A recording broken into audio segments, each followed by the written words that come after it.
Selamat siang anak-anak. Kembali lagi dengan Bapak. Di sini kita akan membahas materi tentang kultur sel-sel atau tanam paksa. Sebelum memulai pelajaran, ada kalanya kalian Bapak absen dulu. Baiklah, sepertinya tidak ada yang alfa. Baiklah, sebelum kita memulai pembahasan materi, tujuan materi ini adalah yaitu satu, kita untuk mengetahui apa pengertian tanam paksa itu. Yang kedua, bagaimana terjadinya tanam paksa itu. Tiga, wilayah mana sajakah yang terpengaruh tanam paksa. Empat, bagaimana reaksi terhadap sistem tanam paksa. Yang terakhir, yang kelima, yaitu apakah dampak dari sistem tanam paksa ini. Baiklah, langsung saja dibahas yaitu pengertian tanam paksa. Sistem tanam paksa adalah Sistem tanam paksa adalah peraturan yang dikeluarkan oleh Gubernur Jenderal Johannes van den Bos pada tahun 1830 yang mewajibkan setiap desa menyisihkan sebagian tanahnya untuk ditanami komoditi ekspor, khususnya kopi, tebu, dan tarum atau yang biasa disebut nila. Hasil tanaman ini akan dijual kepada pemerintah kolonial dengan harga yang sudah dipastikan dan hasil panen diserahkan kepada pemerintah kolonial. Penduduk desa yang tidak memiliki tanah harus bekerja 75 hari dalam setahun atau 20% pada kebun milik pemerintah yang menjadi semacam pajak. Pada praktiknya, peraturan itu dapat dikatakan tidak berarti karena seluruh wilayah pertanian wajib ditanami tanaman laku ekspor dan hasilnya diserahkan kepada pemerintahan Belanda. Wilayah yang digunakan untuk praktik kultur sel-sel atau tanam paksa ini pun tetap dikenakan pajak. Warga yang tidak memiliki lahan pertanian wajib bekerja selama setahun penuh di lahan pertanian. Tanam paksa adalah era paling eksploitatif dalam praktik ekonomi Hindia Belanda. Sistem tanam paksa ini jauh lebih keras dan kejam dibanding sistem monopoli waktu VOC karena ada sasaran pemasukan penerimaan negara yang sangat dibutuhkan pemerintah. Petani yang ada pada zaman VOC wajib menjual komoditi tertentu pada VOC. Kini harus menanam tanaman tertentu dan sekaligus menjualnya dengan harga yang ditetapkan kepada pemerintah. Aset tanam paksa inilah yang memberikan sumbangan besar bagi modal pada zaman keemasan kolonialis liberal Hindia Belanda pada tahun 1835 hingga 1940. Akibat sistem yang memakmurkan dan menyejahterakan negeri Belanda ini, Van den Bos selaku penggagas dianugerahi gelar Graaf oleh Raja Belanda. Pada 25 Desember 1839, kultur sel-sel kemudian dihentikan setelah muncul berbagai kritik dan dikeluarkannya UU Agraria tahun 1870 dan UU Gula 1870 yang mengawali era liberalisasi ekonomi dalam sejarah penjajahan Indonesia. Nah, dari pengertian tadi apakah ada pertanyaan? Kalau tidak, saya lanjutkan lagi yaitu di poin B, yaitu terjadinya sistem tanam paksa. Gubernur Jenderal van den Bos memperlakukan sistem ini dengan mengambil pelajaran dari sistem pajak tanah yang gagal pada era sebelumnya oleh Raffles. Dari sistem pajak tanah yang tidak mampu membuat para penduduk pribumi meningkatkan tanaman ekspor, maka Gubernur Jenderal van den Bos mencoba untuk meningkatkan hasil tanaman ekspor dengan mengadakan kerjasama dengan para bupati dan pejabat daerah yang dekat dengan rakyat. Artinya, sistem feodal di pedesaan harus dimanfaatkan agar para petani mampu menghasilkan tanaman ekspor yang banyak. Untuk itulah, Gubernur Jenderal van den Bos mencoba untuk mengadakan kerjasama dengan para pegawai pemerintahan yang dekat dengan petani. Hal ini dikarenakan para penduduk pribumi juga dikenakan pajak oleh Gubernur Jenderal van den Bos, yang mana pajak yang dikenakan bukan berupa uang, melainkan berupa tanaman ekspor yang telah mereka tanam. Pajak tersebut berupa hasil pertanian mereka ini juga menjadi ciri dari sistem tanam paksa tersebut. Hasil dari pajak-pajak tersebut kemudian dikirim ke Belanda untuk dijual kepada pembeli dari Amerika dan Eropa dan harga yang dapat membuat untung Belanda. Sistem pajak tanah yang berlangsung selama tahun 1810 sampai 1830 ini, penanaman dan penyerahan wajib telah dihapuskan, kecuali daerah Parahyangan dan Jawa Barat. Namun, di daerah Parahyangan, para penduduk pribumi diwajibkan menanam kopi dan pajak yang diserahkan kepada pihak Belanda harus berupa kopi yang telah ditanam oleh penduduk pribumi. Sedangkan untuk tanaman yang lain tidak terdapat wajib pajak. Namun, pajak yang menjadi beban petani kepada bupati tidaklah termasuk dalam pembebasan pajak oleh pemerintah kolonial Belanda. Hal ini dilakukan karena dalam masyarakat terdapat beberapa pajak, yaitu pajak yang diberikan kepada pemerintah kolonial Belanda dan pajak yang diserahkan kepada bupati ataupun pihak pemerintah yang terdapat di daerah-daerah. Sistem pajak tanah dan memberikan hasil pertanian ini dianggap akan berhasil oleh Van den Bosch, karena Van den Bosch berpendapat bahwa pajak tanah yang diterapkan pada era sebelumnya sangat menyiksa petani. Hal ini dikarenakan petani harus membayar pajak tanah hampir setengah dari penghasilan mereka. Dalam bertani, sistem pajak tanah yang diterapkan Van den Bosch ini tergolong pajak yang menguntungkan rakyat. Ada beberapa dampak dari sistem tanam paksa yang diterapkan oleh Van den Bosch ini. Salah satu dampak dari sistem tanam paksa ini adalah kepemilikan tanah secara massal oleh satu orang atau milik komunal. Hal ini dikarenakan oleh pegawai pemerintah kolonial yang menganggap bahwa desa dengan keseluruhan yang ada, yaitu tanah dan pegawai atau petani, sebagai suatu alat yang dapat digunakan untuk menetapkan tugas penanaman paksa yang dibebankan oleh pihak Belanda kepada tiap desa yang ada di Indonesia. Jika dibandingkan dengan penyerahan wajib yang diterapkan oleh VOC kepada penduduk, memang masih lebih menguntungkan rakyat pada sistem tanam paksa ini. Hal ini dikarenakan dalam sistem tanam paksa pegawai Belanda ada yang ditugaskan untuk mengawasi dan turun langsung untuk membantu para petani dalam menanam tanaman dagang. Dari pegawai pemerintahan yang ditugaskan inilah disebut sebagai efisiensi, karena dengan mengawasi secara langsung tanaman para petani sehingga dapat mengurangi kecurangan yang dilakukan oleh petani di lapangan. Nah, apakah ada pertanyaan lagi atau kita lanjutkan? Baiklah, kalau tidak ada, kita lanjutkan lagi, yaitu C, wilayah Indonesia yang terpengaruh oleh tanam paksa. Yang pertama itu Pulau Jawa. Pulau Jawa merupakan salah satu target utama sistem tanam paksa, karena di Pulau Jawa terdapat sumber daya alam dan sumber daya manusia yang sangat besar, yang pastinya dapat menunjang potensi untuk mengisi kekosongan kas negara Belanda yang sedang kosong melompong. Berikut ini beberapa daerah di Pulau Jawa yang menjadi tempat eksekusi sistem tanam paksa, yaitu yang pertama yaitu Jawa Tengah dan Jawa Timur. Salah satu potensi yang sangat besar untuk daerah ini yaitu pemanfaatan lahan untuk ditanami oleh tanaman gula, dan merupakan daerah pengekspor gula pada waktu itu. Selain itu, tanaman yang menjanjikan adalah teh dan tembakau untuk dijual di pasaran Eropa dan Belanda, berhasil mengeruk dan menarik keuntungan yang sebanyak-banyaknya, sehingga kas Belanda terisi bahkan berlebih, sehingga dimanfaatkan untuk memperkaya diri tanpa harus memperhatikan nasib bangsa Indonesia yang semakin lama semakin terpuruk, serta tertindas oleh roda tanam paksa yang ditetapkan oleh Belanda. Daerah Jawa yang kedua itu Jawa Barat dan Banten. Penghasilan terbesar dari daerah ini adalah kopinya yang sangat terkenal dan salah satu tambang emas bagi Belanda yang bertujuan menarik keuntungan sebesar-besarnya dari bangsa Indonesia. Selain itu, tanaman lain yang lain dapat menunjang kualitas dari daerah ini adalah teh dan tembakau. Nah, yang berikutnya itu Pulau Sumatera. Keterlibatan Belanda dalam kegiatan ekonomi di Sumatera Utara diawali oleh Jacobus Nijenhuis. Daerah perkebunan yaitu seperti Deli, Serdang yang ada pada tahun 1865 merupakan daerah penghasil tembakau sebesar 1.189 bal. Belanda pun memperoleh keuntungan besar. Selain itu, daerah lainnya yaitu seperti Asahan atau Kisaran yang merupakan penghasil karet, sehingga merupakan pengantar ekspor Indonesia dalam hal karet, yang merupakan penghasil karet yang mumpuni atau bagus pada saat itu. Walaupun tidak terlalu terkenal, namun ada daerah penghasil yang juga terlibat pada sistem tanam paksa, yaitu seperti di Siak Sri Indrapura yang merupakan penghasil sawit dan karet walaupun tidak terlalu besar. Jumlahnya karena pada saat itu Sultan Siak yaitu Sultan Syarif Qasim pertama dan Sultan Syarif Qasim II menolak sistem tanam paksa pada rakyatnya. Apakah ada yang ingin ditanyakan? Jika tidak, lanjut lagi ke poin D, yaitu reaksi terhadap tanam paksa. Tanam paksa mendapat reaksi yang cukup keras dari masyarakat.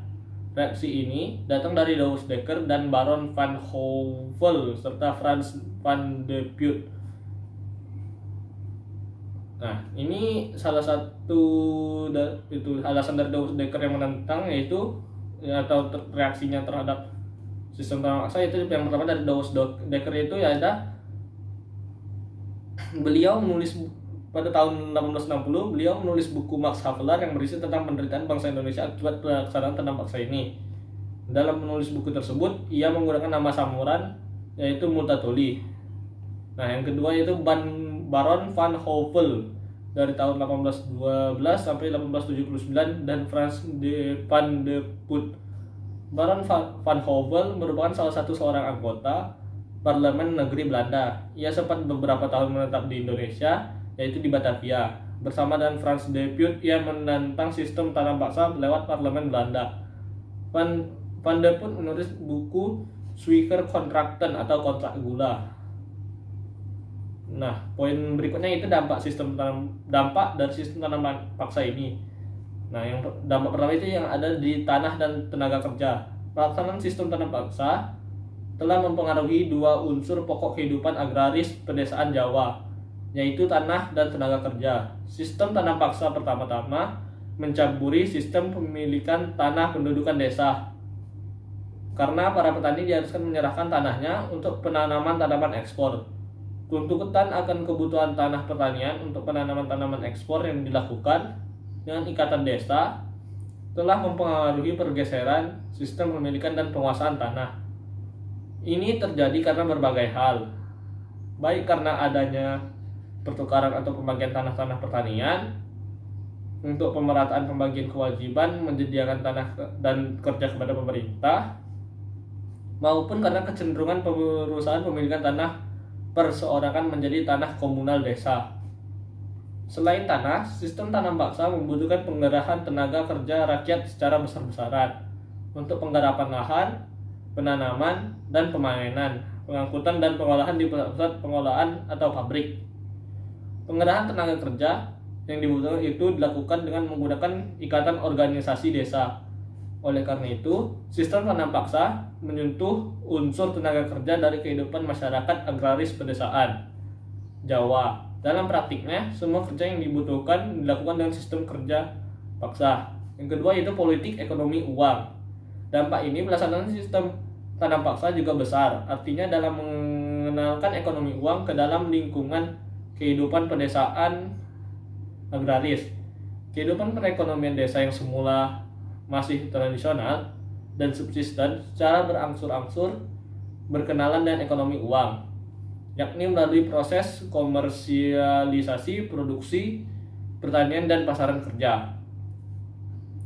Pengenalan penanaman tanaman ekspor dan penyerapan tenaga kerja bebas yang berlangsung sejak sistem tanam paksa pada dasarnya telah menjadi pintu masuknya peredaran uang ke daerah pedesaan secara luas, yang besar pengaruhnya dalam membawa pergeseran perekonomian desa ke arah kehidupan ekonomi pasar. Peredaran uang itu masuk antara lain melalui sistem pembayaran upah tanaman kepada petani penanam atau plantloon, bahasa Belandanya gitu. Pembayaran uang pengalak tanaman atau cultuurprocenten dalam bahasa Belandanya kepada para pejabat pembayaran upah kerja bebas, dan dalam perkembangan terakhir pembayaran sewa tanah pada petani. Yang ketiga itu dampaknya itu kelaparan. Bahaya kelaparan melanda Jawa Tengah pada tahun 1849 sampai 1850, terutama terjadi di residen Semarang.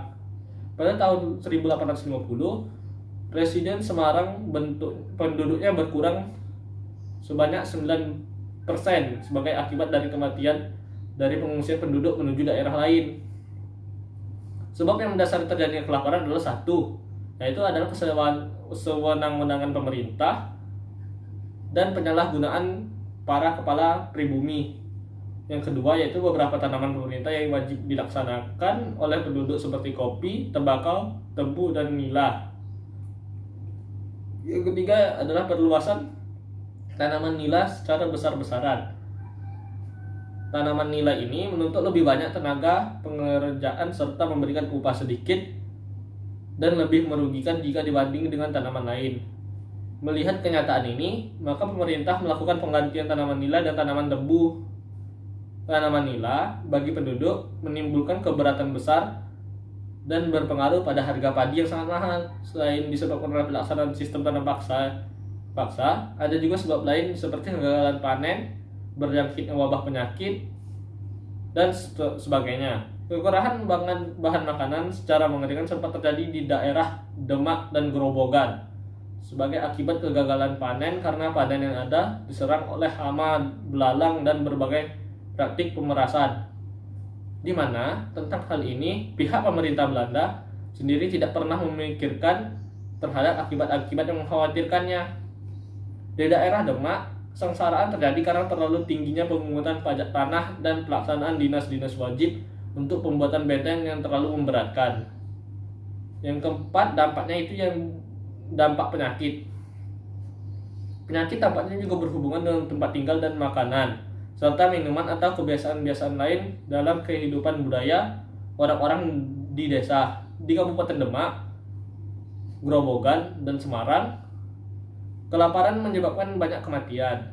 Selama panen gagal dan kelaparan, banyak penduduk daerah ini yang menikmati makan hanya sekali sehari, ditambah dengan makanan tambahan kecil seperti jagung, singkong, ubi. Oleh karena itu, kegagalan panen dan kelaparan di Semarang sering diikuti oleh penyakit. Pengabaian terhadap masalah kebersihan juga menyebabkan penduduk mudah terserang penyakit. Perubahan-perubahan yang terjadi pada tanah, daratan juga mempengaruhi penyakit, khususnya perluasan pekerjaan irigasi, pembukaan sawah baru, dan perbaikan komunikasi dan transportasi. Menghadapi situasi yang demikian, tidak ada pemecahan atas permasalahan yang timbul ini, selain dengan cara tradisional dan keyakinan. Penduduk di Jawa pada umumnya meyakini dua penyebab utama timbulnya penyakit, yakni fisikal dan spiritual. Yang pertama, menyangkut penyakit yang timbul dari sebab-sebab nyata seperti sakit perut, luka, dan sebagainya. Penyakit ini biasanya diobati dengan ramuan obat lokal yang dibuat dari tanaman yang tumbuh di halaman rumah orang desa. Sedangkan yang kedua disebabkan oleh kekuatan supernatural seperti ilmu hitam. Dalam hal ini, pasien dibawa ke dukun untuk mendapat pertolongan. Kebijakan kesehatan pemerintah Belanda di Jawa pada abad ke-19 hanya berorientasi kepada orang Eropa dan kolonial.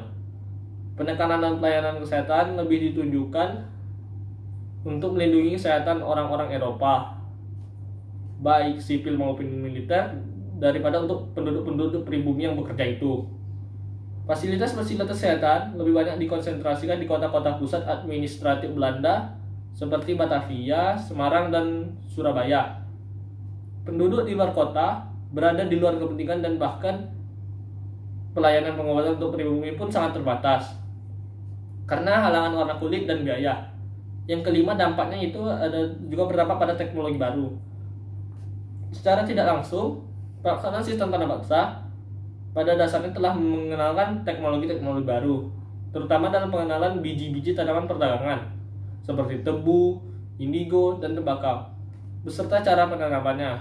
Meskipun pengenalan teknologi pertanian baru yang terjadi pada masa itu belum dapat merangsang perubahan dan pertumbuhan, perekonomian rakyat pedesaan pada umumnya. Baiklah, apakah ada yang ingin ditanyakan dari semua penjelasan itu tadi? Jika tidak, kesimpulan dari materi ini adalah tanam paksa adalah suatu aturan yang sengaja ditetapkan oleh Belanda untuk mengisi kekosongan kas negara Belanda dari pembiayaan biaya perang melawan Belgia maupun di Indonesia, serta karena utang luar negeri Belanda. Namun secara tidak langsung, setelah diutusnya Van den Bosch, maka ia menetapkan aturan-aturan tanam paksa yang ternyata adalah kebalikan dari aturan-aturan tanam paksa yang telah dibentuk sebelumnya di Belanda. Jadi, intinya, apabila bangsa Indonesia tidak melakukan perubahan pada aspek iptek, bangsa Indonesia akan tergilas bangsa lain dan dapat dibodoh-bodohi dan dimanfaatkan kelemahan Indonesia untuk mengisi keuntungan bangsa lain. Oleh karena itu, marilah kita sebagai rakyat bangsa Indonesia bersama-sama mewujudkan Indonesia untuk tidak dapat lagi dibodoh-bodohi. Nah, itu tadi penjelasan materi dari saya.